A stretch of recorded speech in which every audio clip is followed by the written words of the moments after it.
Baik, kami dari kelompok 7 akan mempresentasikan review jurnal manajemen pengadaan proyek dengan nama anggota kelompok L. Rahmat Jaya Hulu, Ronald Fernando Manulang, Unit Kronika Simanjuntak, Fernando Sitoang, dan Firdaus Kultom.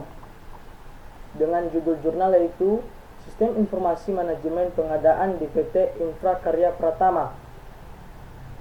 Di sini pertama ada proses Plan Procurement Management. Di sini dilakukan perencanaan dalam melakukan pengadaan dan menentukan jumlah bahan yang harus dibeli kepada supplier. Untuk penentuan jumlah bahan baku diputuskan dengan metode perhitungan EOQ. Selanjutnya di sini ada input. Pertama ada requirements, documentations. Ada 7 syarat data, yaitu 1. Tingkat permintaan diketahui. 2.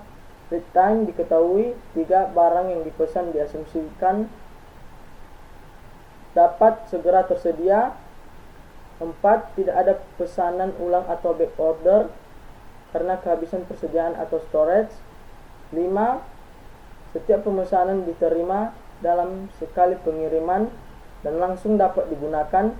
6. Harga pembelian tidak berubah. 7. Tidak ada potongan harga atau quality diskon. Selanjutnya ada project schedule. PT IKP memiliki jadwal kegiatan renovasi bangunan dari tanggal 20 Maret 2021 sampai 25 Mei 2021 atau 40 hari kerja. Selanjutnya ada activity cost management. Di sini ada biaya pemesanan dan biaya penyimpanan dan dimuat di dalam tabel seperti yang ada di tampilan layar. Selanjutnya ada cost performance baseline.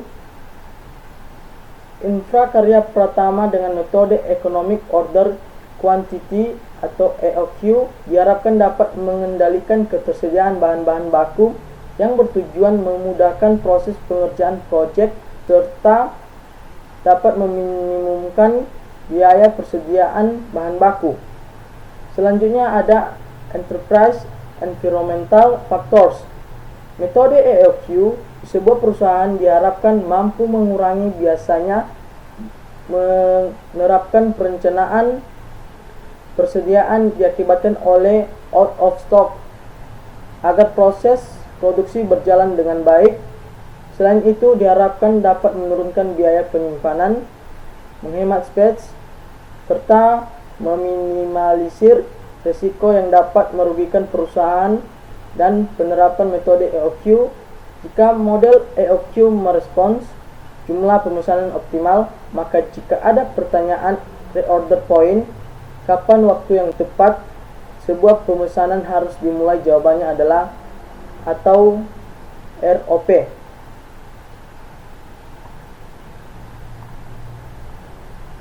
Selanjutnya ada tool dan teknik. Sini ada make or buy analysis. Sebagai sampel untuk analisis, dipilih 3 barang yang memiliki stok di gudang sebagai berikut, seperti yang ada pada tabel di tampilan. Selanjutnya ada output. Di sini ada Procurement Management Plan. Di sini dilakukan perencanaan dalam melakukan pengadaan dengan menentukan jumlah bahan yang harus dibeli kepada supplier. Di sini juga dimuat dalam tabel 1 daftar kebutuhan seperti yang ada di tampilan layar. Selanjutnya ada Procurement Statement of Work. Sebuah rangkaian prosedur formal di mana data dikelompokkan, diproses menjadi informasi dan didistribusikan kepada pemakai. Adapun definisi lain dari sistem informasi yaitu suatu sistem dalam suatu organisasi yang mempersatukan kebutuhan pengolahan transaksi harian, memberi dukungan pada operasi dan kegiatan strategi, semua itu bersifat manajerial serta menyediakan pihak luar tertentu dengan laporan-laporan yang diperlukan. Selanjutnya ada procurement dokumen. Untuk mendapatkan dokumennya dilakukan wawancara mengenai PT Infrakarya Pertama, selanjutnya disebut dengan PT IKP, dilakukan bersama Ibu Dwi Tata selaku bagian pengadaan di PT IKP. Dari hasil wawancara dengan Ibu Dwi Tata, saat ini proses bisnis yang sedang berjalan dalam pengadaan yaitu berdasarkan proyek PT IKP yang berfokus pada teknologi komunikasi, yaitu pelayanan servis dan penjualan produk telekomunikasi. Selanjutnya, 2 ada proses conduct procurement.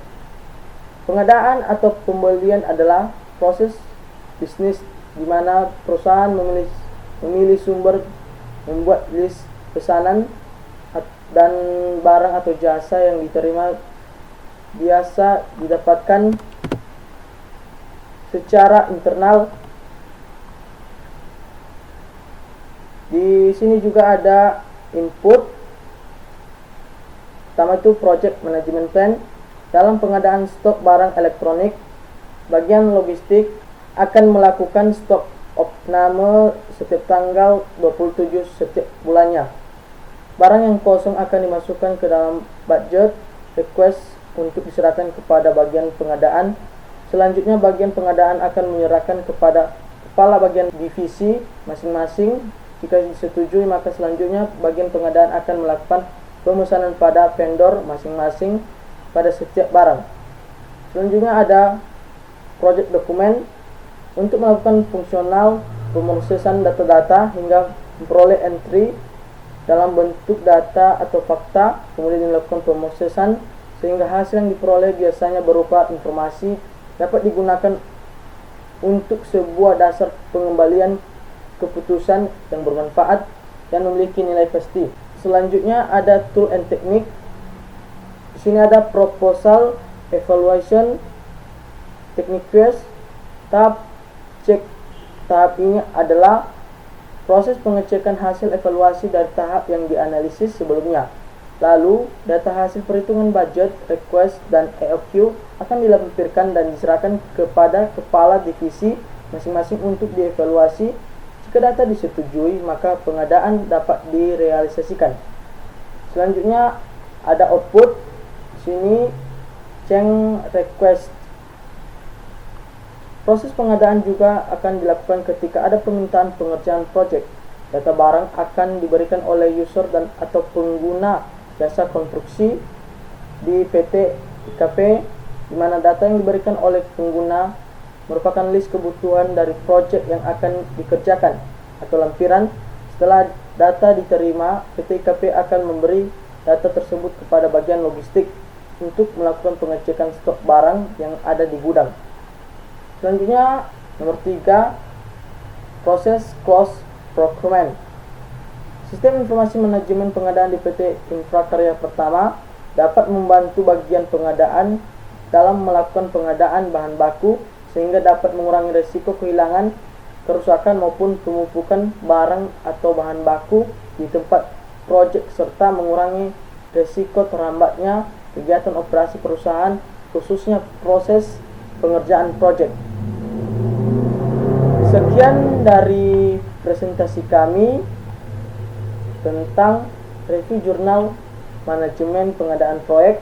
Kami ucapkan terima kasih.